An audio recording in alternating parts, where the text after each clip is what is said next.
Broadcasting live and direct from the rolling red hills on the outskirts of Kingston, Jamaica, the Rootsland Podcast. Stories that are music to your ears.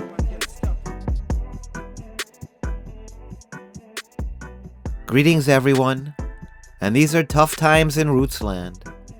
We want to start off by sending our love and prayers to everyone in Jamaica, all of our family and friends, impacted by the strongest hurricane to hit the island in a century. Henry, that was the strongest hurricane of all time. Okay, of all time.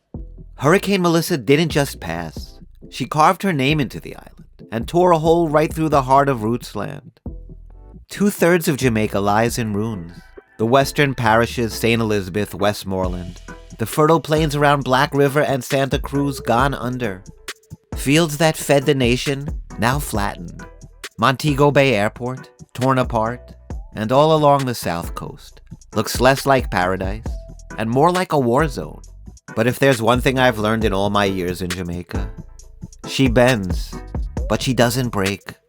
So Sia, how's Grandma Blossom and all your brothers and sisters in country? We're all very grateful. We're so thankful that my family's okay. My friends are okay. They had leaks, but the roof is still standing and they're alive. No casualties. My family's in St. Thomas, which is east of where the devastation really hit. So they got very lucky.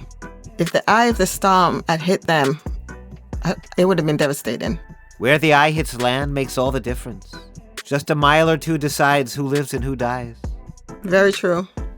Even though St. Thomas didn't get the worst of it, it still is bad. It still is very bad. I saw where the roads collapsed. There's a big hole in the road. I saw Bath was flooded. And that was only just 2 videos I saw. I'm not there, obviously, in person. So I can't imagine the areas that were hit, what they look like, what it looks like in person. Just pure devastation. Yes, it's really rough down there. And we've been hearing from lots of you, the Rootsland gang, asking where and how they can support the rebuilding process. You know, they trust us, Sia, for reliable info. I know there are a lot of sketchy fundraisers, charities that pop up in times like this.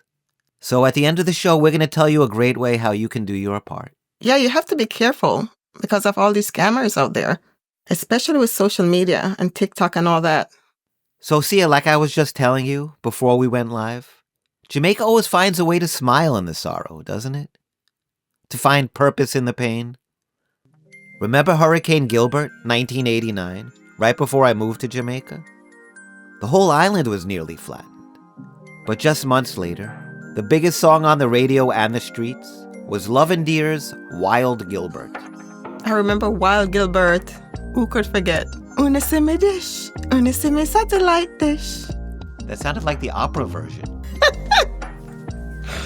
Oh, that's funny. It was a full-blown comedy about chaos. A man wading through the flooded streets, searching for his lost satellite dish, like it was his last lifeline to the world. It was absurd, but it was genius. Because back then, those big dishes, the size of UFOs, were like trophies up in the hills. The national flower of Jamaica. Yes, Uptown was worried about their gardens, while downtown was still trying to find clothes and something to eat. It was comedy, but it was also therapy.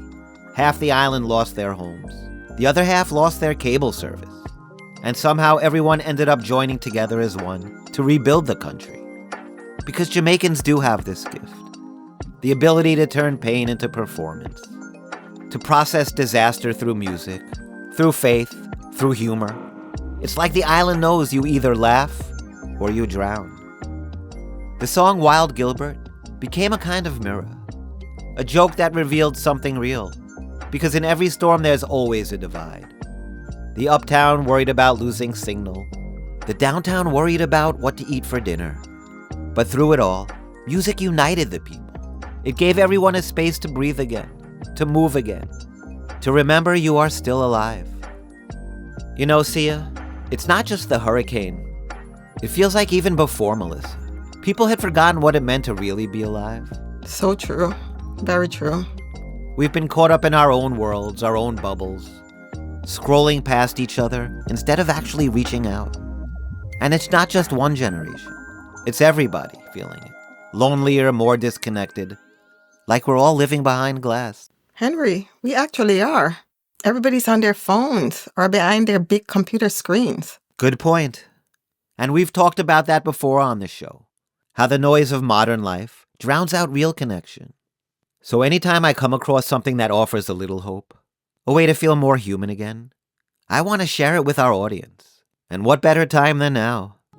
So just last week, before the hurricane, I read an article about this study out of Cornell University. They called it the Contribution Project. Contribution projects. I like that. It sounds interesting. Yes, very interesting. It started out with a simple idea. Give young people a small amount of money, $400, and let them decide how to use it in a way that feels meaningful. No instructions, no conditions, just trust. And what the researchers found out was something that we basically already knew. Happiness doesn't come from what we keep. It comes from what we give. Most students didn't spend it on themselves. They bought groceries for their parents, helped a younger sibling pay for school fees, picked up supplies for a neighbor. A few even used that small grant to start something lasting. Community gardens, mentoring programs, small social enterprises.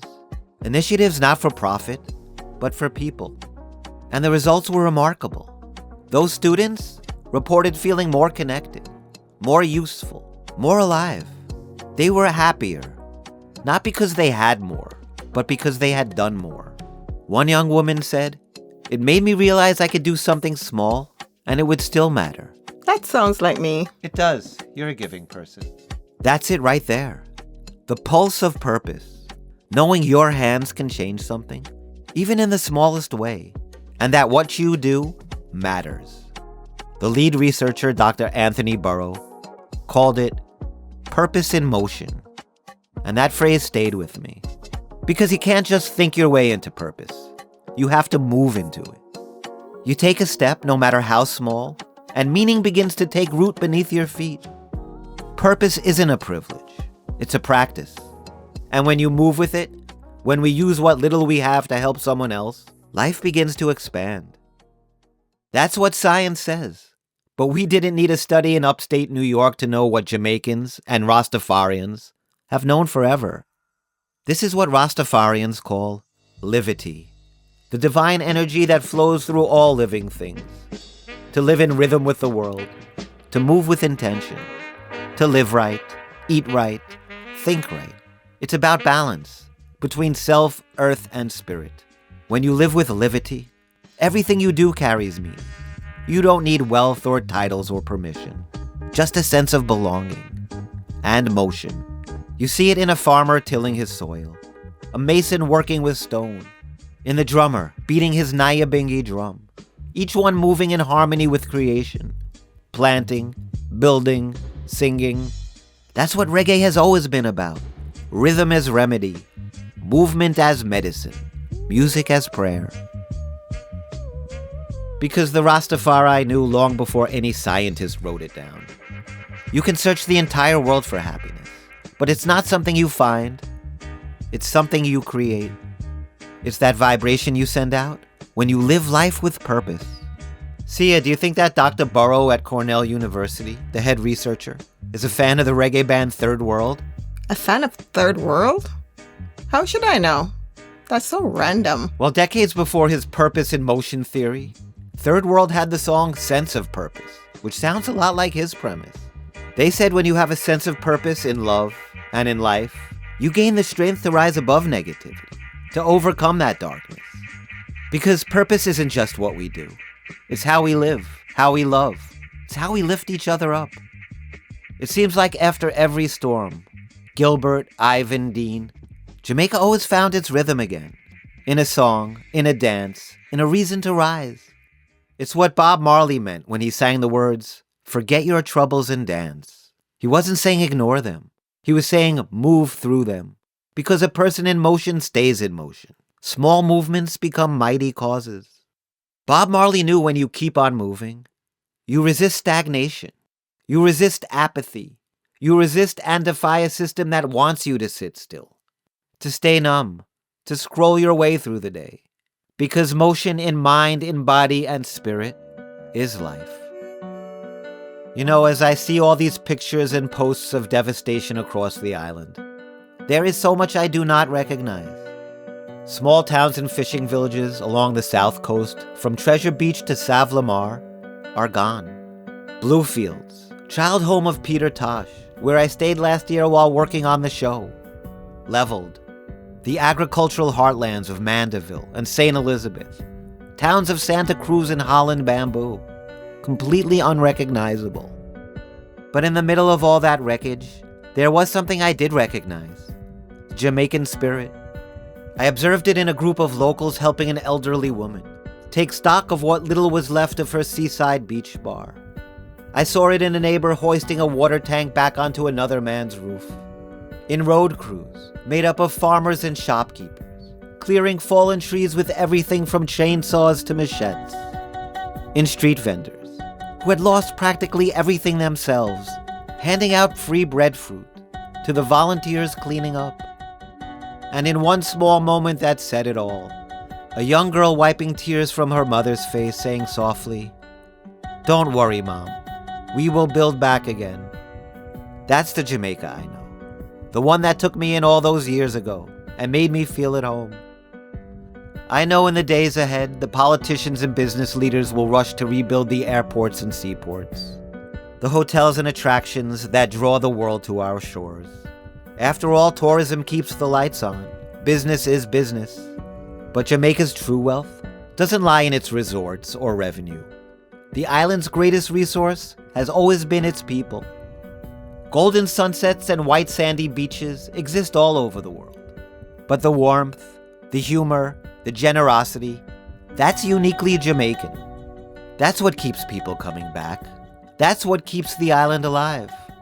So my hope, my prayer, is that the same energy, care, and funding poured into rebuilding the roads and runways and hotels is also poured into rebuilding the people and their lives and homes. Because the heart of the island isn't made of concrete and steel. It's made of flesh and blood and resilience. And that, more than anything, is what makes Jamaica truly special. You know, Sia, after every storm, every trial, we need to find a sense of purpose.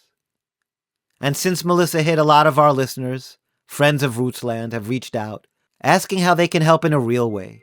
Something that makes a difference, not just a gesture. Yes, a lot of people have been asking me too, where they can help out, how they can help out.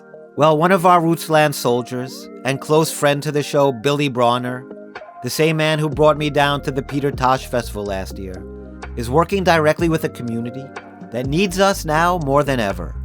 Billy has spent years working with the Selassie School of Vision in the Blue Mountains, a small Rastafarian village that's become like family to him. A few years back, after seeing a helpless mother turned away due to lack of space, he vowed to never have that happen again. So he helped to build a women's shelter there, a place of refuge for young families looking for a better life and escaping domestic abuse. That shelter and those families, they survived many storms until this one. Melissa tore through those remote Blue Mountains and left behind flooding and unimaginable destructions. Homes were washed away, families lost everything. 9 of those families, the same ones that had just found safety, are now displaced again. Our friend Billy's heart is heavy, but his spirit is strong. He set up a GoFundMe to restore the shelter, to rebuild the homes and help the community find its footing again. You can find the link below in the show notes. So if Rootsland has ever meant something to you, if our stories have ever moved you, this is your chance to be part of one, to turn that sense of purpose into action. Henry, could I just say something? Yeah, of course. Billy, Henry told me what you're doing with the women's shelter. And I must say, I feel like you're doing God's work. It takes a very special person to do what you're doing. I hope everybody clicks the link below. This is a great way to help these individuals. You know exactly where your funds are going, who you're helping. Thank you, Billy. And to my Jamaican people, my family, stay strong. We will rebuild. We're going to end the show with a song called Row Jimmy, sung by Judy Mowat. One of the best songs I ever produced. A song that reminds you to keep going, even when you think you're out of strength.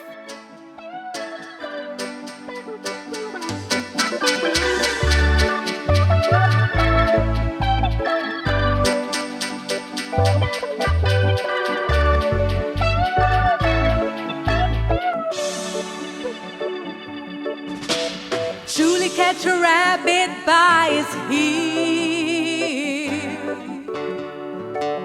Come back stepping like you're walking on air. Get back home where you belong, and don't you run away no more. Don't you hang your head, let the good time roll.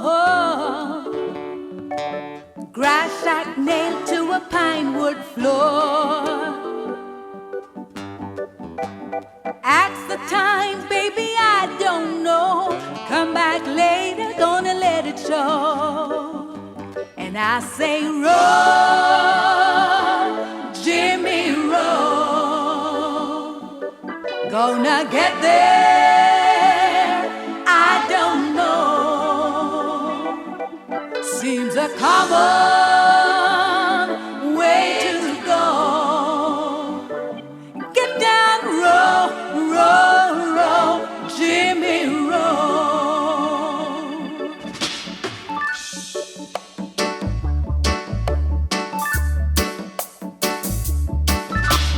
Here's a $50 if you did.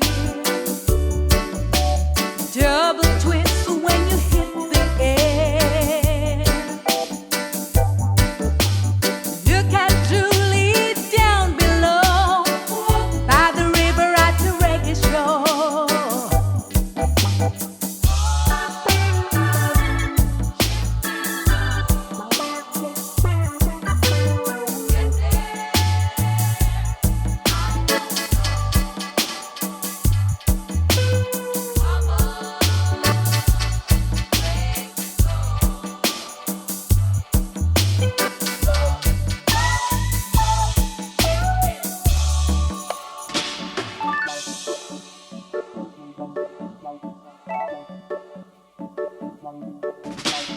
Broken heart, don't feel so bad.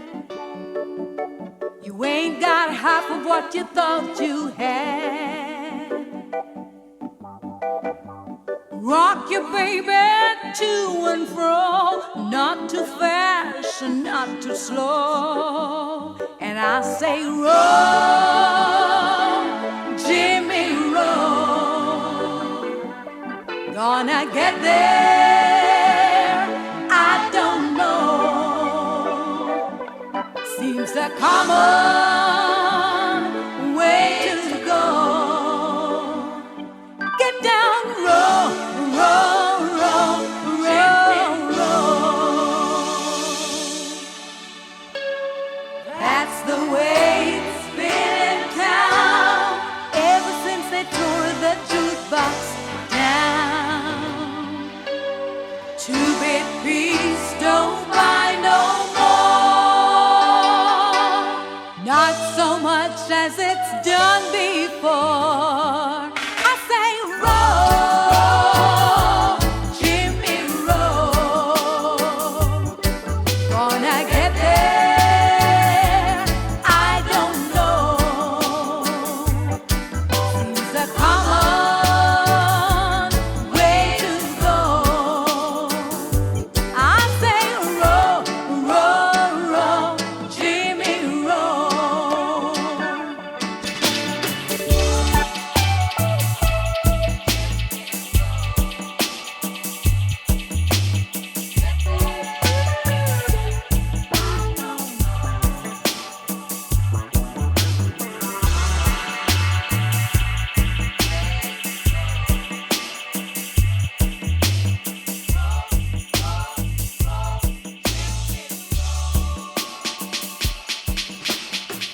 produced by Henry Cade.